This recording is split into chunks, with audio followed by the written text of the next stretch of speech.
To masha Allah jama'a kamar yadda muka alkawarta muku jiya za mu tambayi ɗaya biyu daga cikin maginanta mu jiya suka gudanar da bikin sallan su ya kuma suka yi wa yara da mata da waye ne kayan sallah ba mu sani ba.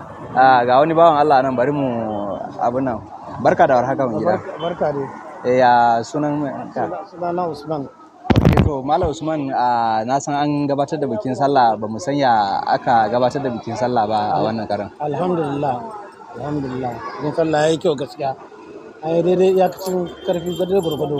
To amma mutane da yawa suna kukan cewa ba kuɗi ba mu san ya abun ba gashi kayan kasuwa yayi tsada sosai farashi ya tashi. Ba shakka amma da an lallaba alhamdulillah. Don ka gaskiya ta sai haura.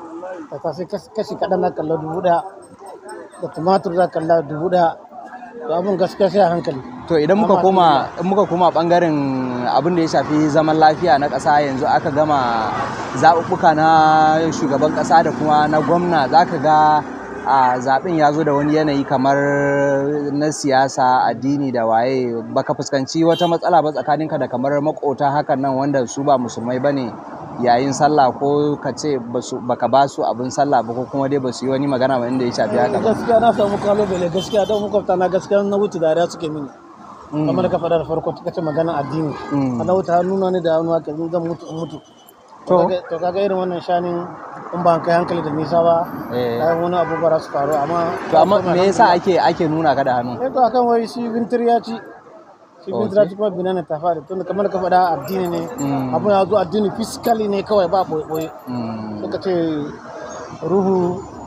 ruhi ne shi ruhun su ne sannan mu kuma gangan jiki ne dai aka bar mana amma su nasu ne sai suka zabe shi da za a takace to abun da kawo ya yi kamar zai kawo tashin hankali dai mun gode ma Allah ya takaita abun ya saya haka.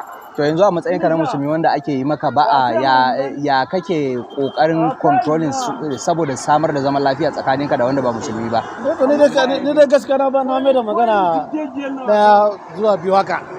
Don ne ban ga abin tashi hankali ba don fitirin na shi ma musulmi ne. Musulmi ne to ka gani a takace tun da su sun bangare to za su taya mu murna. Musulmi dan mu ya ci. Ko za su mu ci alhamdulillah ba wani tashi hankali. To Allah ya jagoranci muna matukar godiya sosai Malam Usman. Nagode. To jama'a sannan kuma daga wannan bangaren kasancewa muna jihar Adamawa yanki ne da akwai musulmai akwai kuma Kirista za mu ji daga kowane bangarori mu ji yaya suka gudanar da bikin sallah. Ga wata anan da Allah ya sunanki? Sunana Joy. Okay, Joy kina cikin Adamawa sannan kuma kina sani an gabatar da bikin sallah yanzu? Tabbas. Yaya kika gudanar da bikin sallah kamar tsakaninki da makotanki musulmai sun dan baki abin sallah ko kuma dai an yi fuska? Na ji daɗi sosai don na samu abubuwa daban-daban. Allah. Kuma ina roƙon Allah ya kai mu shekara mai zuwa. Okay, to sannan kuma idan muka duba wani bangare zaki ga yanzu a wannan kasar an gama harkar da ta shafi siyasa an zaɓi shugaban ƙasa an zaɓi gwamna sannan kuma sai abin ya zama kamar akwai sha'anin addini a ciki. Wanda zaki gani duk bangaren da suka yi nasara sai ga bangare daya suna zagin bangare daya to ke ya kika ji da irin wannan lamarin ko bai shafe ki ba? Ban ji daɗin haka ba amma roƙon da zamu yi Allah ya ba ma kowa sa'a kamar yadda ake so kuma Allah ya ba ma wanda ya zabe wanda ya ci zabe ikon tana dawa da aminci. So gaskiya muna godiya sosai Joy. Sannu na gode. Allah ya sa a gama bikin sallah lafiya. Amina. To dama abun kamar yadda muka gaya muku balansi muke yi ga can wani da na hango bari in same shi in ji shi kuma ya gabatar da sallah. Malam barka da warhaka ya sunanka? Sunana Joshua. Okay Joshua da kaji Joshua ka san Kirista ne ko da yake jihar Adamawa akwai Kiristoci akwai kuma musulmai wani ma sunan shi zaka samu Joshua amma musulmi ko kuma ka samu Yakubu amma kuma Kirista to da sauran abubuwa masu kama da haka. Ya ka gudanar da bikin sallah tsakaninka da musulmai da Allah ya haɗa ku gurin zama tare da su? To bikin sallah nan kam an yi shi kamar yadda aka saba. Da abokai da wanda muke zama tare da su.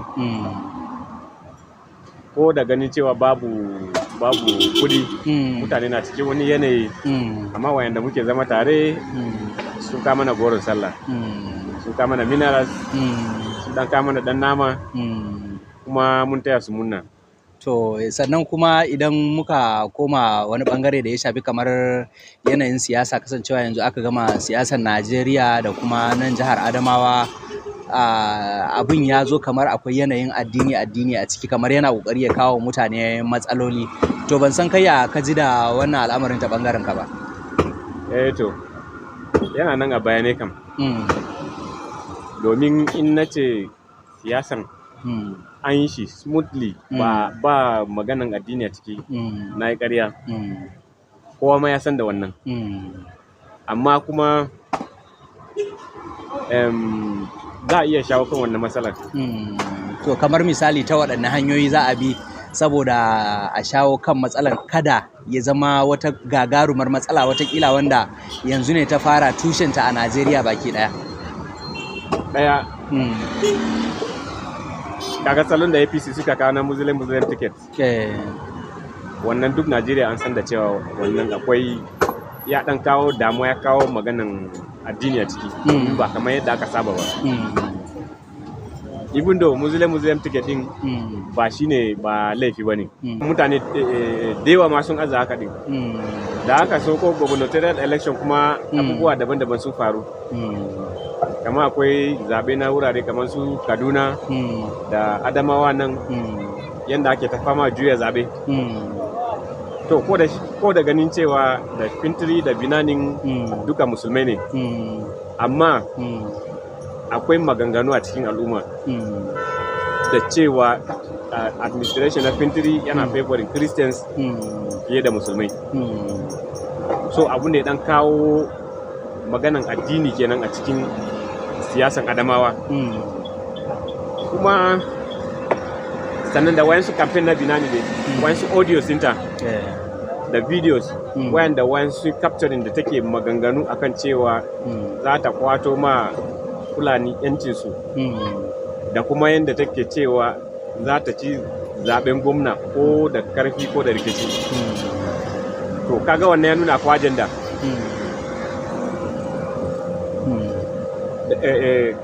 Kristoci kuma suna ji cewa ana Fintiri yana favori nasu fiye da Muslims. So gani suke cewa ita Binani ta shigo za ta zo ta wargaza wannan favor da Fintiri ke ma Krista, ita ta biya ma musulmai bukata irin wanda suke so.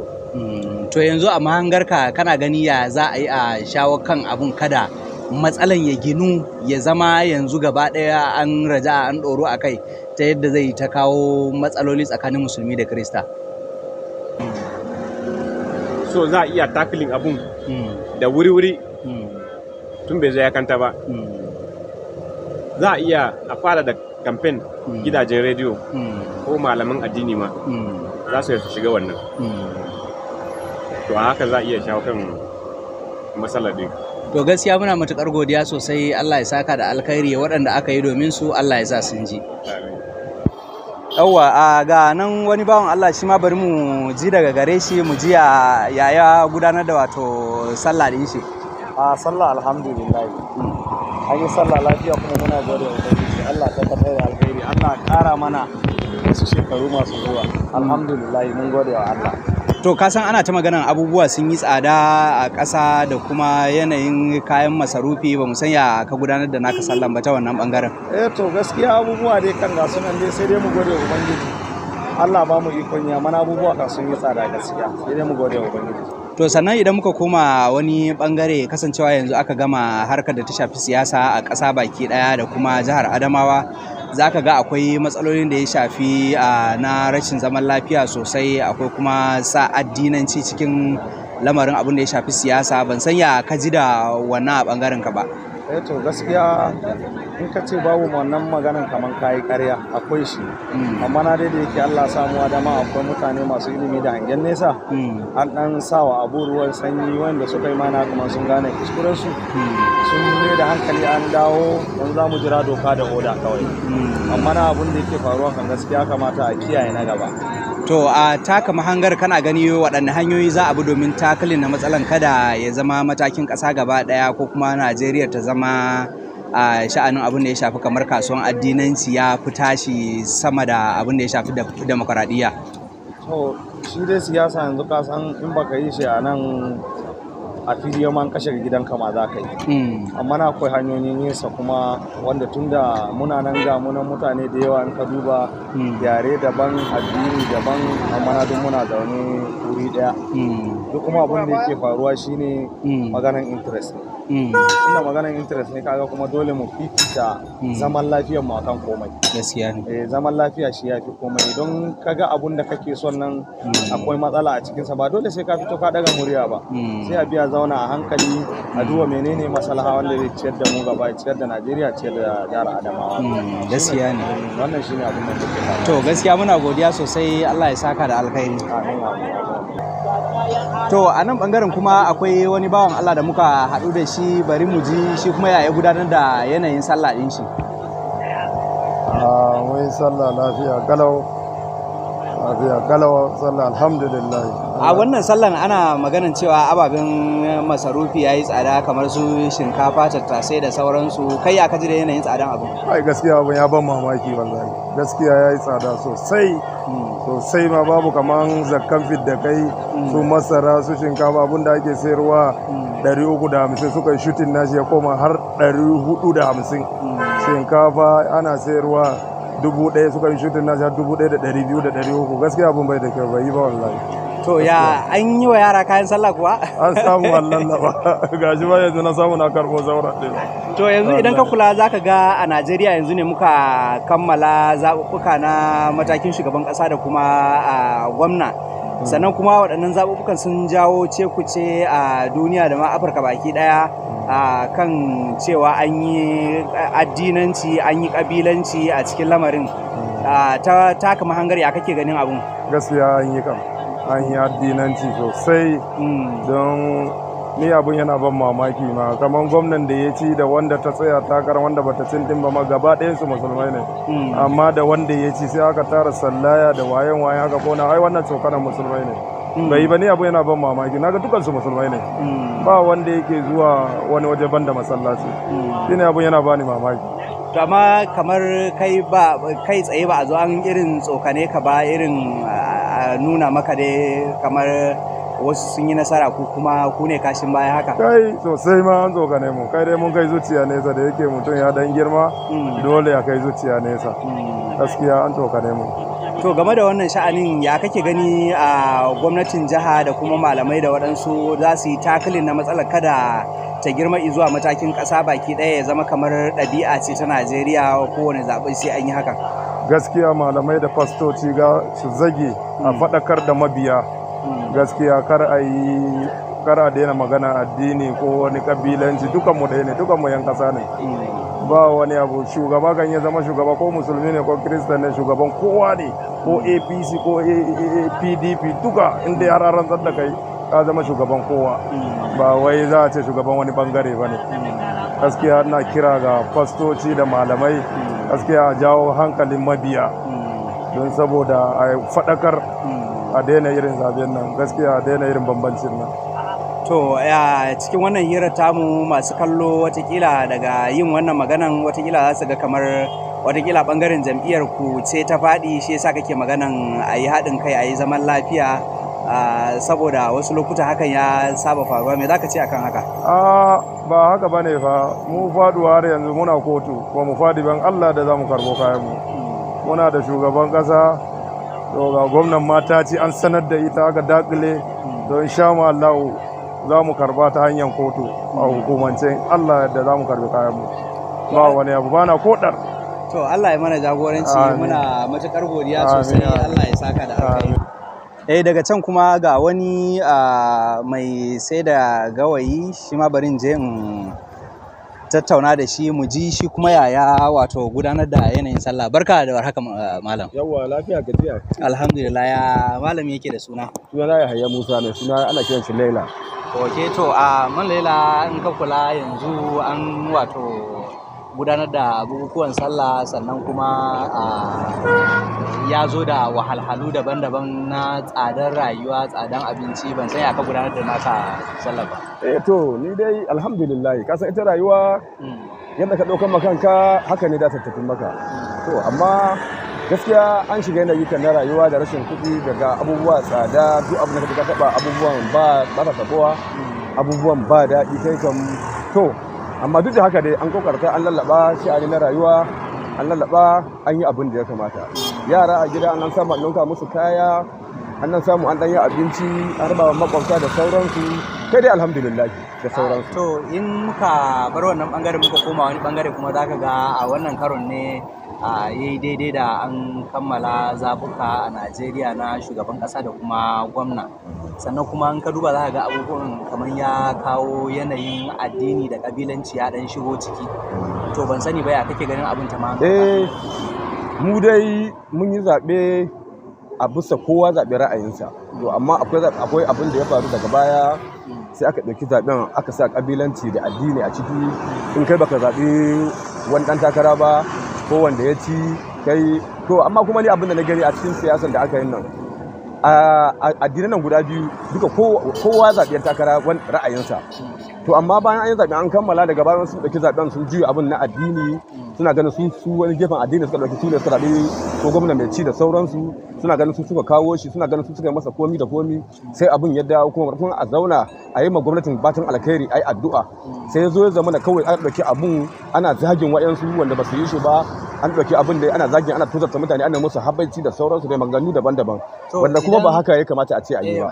Malaila, kamar wasu da muke ji daga guraren su suna maganan cewa yanayin ma siyasar bayan kamar mai girma gwamnan Adama na jam'iyyar PDP ya yi nasara, akwai kiristoci da suka yi ta fitowa da sallaya da carbi suna ta ƙonawa, suna ta ƙona tsintsiya, kuma suna ta tsokana. Ban sani ba ko kai abun ya shafe ka. Ni a nawa fahimta, ni na gode ma al'ummar musulmi, ni na gode musu, kuma Allah ƙara musulunci albarka, Allah ƙara musulunci daraja. Domin abin da na fahimci lamarin da al'ummar musulmi sun yi amfani da zuciya da fushi da abin ya zo ya ɓaci. Amma al'ummar musulmi dukkan rashin mutuncin da aka yi musu da walakanci da tozartawa, mutanen nan sun yi haƙuri, sun danna zuciyarsu, sun bar ma Allah shine mai kowa mai komi, Allah shi yake yin komi da komi. Al'ummar musulmi a wannan karan ne sun burge ni wallahi.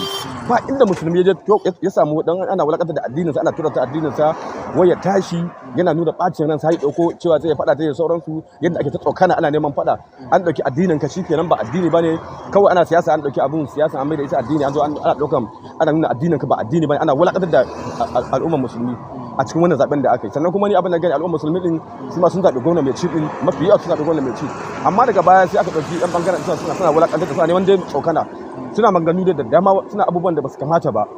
Ko ni ma a nan ma akwai makwacin a nan ba irin habacin da bai yi mun ba, akan ni ba zaɓe fintir ba. To kuma ina ganin wannan abin ba daidai ba ne. Dukkan min siyasa wannan gwamna da tuni masu fatan alkhairi, Allah ne ya bashi ba wani abu ba, ni masu fatan alkhairi ko ba ka bane. Amma mutane su kiristocin sun dauki abun addini, suna ta zagin mutane, suna ta wulakantar da mutane, suna ta mutane. Ni kuma ina ganin ba daidai bane. Gwamnatin da mai mata fatan alkhairi, yanzu wannan gwamnati bai sai ce shi ba zai musulmi alheri a cikin gwamnatin sa ba. Ba da ce kawai dan kisa suka zabe shi su kawai shi ne zai ma abin da ya dace ba. A'a duka kowa nashi ne. Da wanda yin shi da wanda bai shi duk muna karshen sa ai.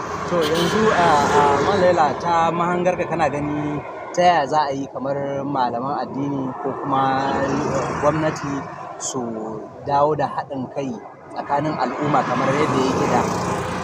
To abin da ya kamata shugabanninmu na addini dukansu, da na kirista da na muslim, su tsaya, magoya bayan su tsaya su yi musu nasiha. Maganan addini ya kamata a ce da a siyasa. Yau in za mu haɗa kanmu, shi da 'yan siyasa sun shige mu sun rarraba mu da kawuna, sai su ce mana abin da sun ga dama. Ya kamata shugabannin addini su tsaya su nuna cewa fa mu dinga tsaya muna da kai muna neman takarar da ya dace, takarar da ya cancanta, sai mu tsaya mu zo mu zabe shi. Amma yanzu an zo an raba mana kawuna, yanzu 'yan siyasan nan ya so raba mana kawuna, yanzu in kai ba musulmi bane, musulmi ce ba za zabe wannan ba, sai kai kiristan ba za ka zabe musulmi ba, an zo an raba mana kawuna. Ni kuma ana fahimta na ganin abin ba daidai bane. Sun shugabannin addini ya kamata su zo su tsaya su haɗa muna kai, su haɗa kanmu, duk mutumin ɗan takara ko kirista da ko musulmi, in dai mutumin kirki ne, in ya cancanta mu zo mu taru mu zaɓe shi, mu bashi ƙuri'a, ko mu tsaya mu kwata shi da addu'a. Amma yanda aka ɗauko siyasan nan na Adamawa nan, abin ba zai mana daɗi ba. An ɗauko siyasan addini an sa an rarraba kawunan mu, ko ba ka ba, ni ina ganin ba daidai ba ne.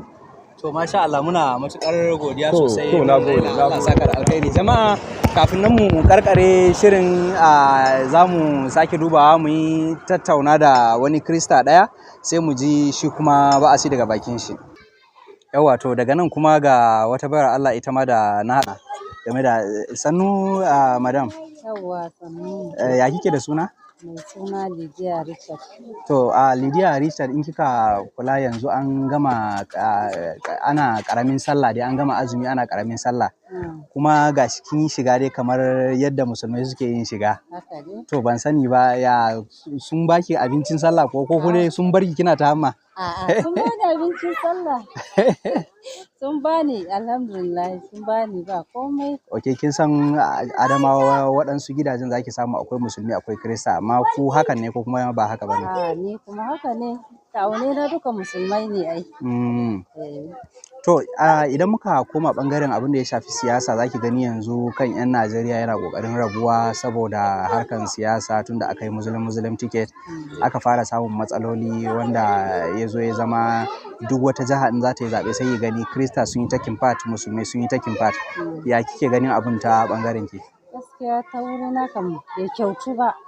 Mu haɗa kai mu yi abu ɗaya yanda ya kamata. Duk da ana siyasa ba a ce wannan Kiristan ba a ce wannan musulmi.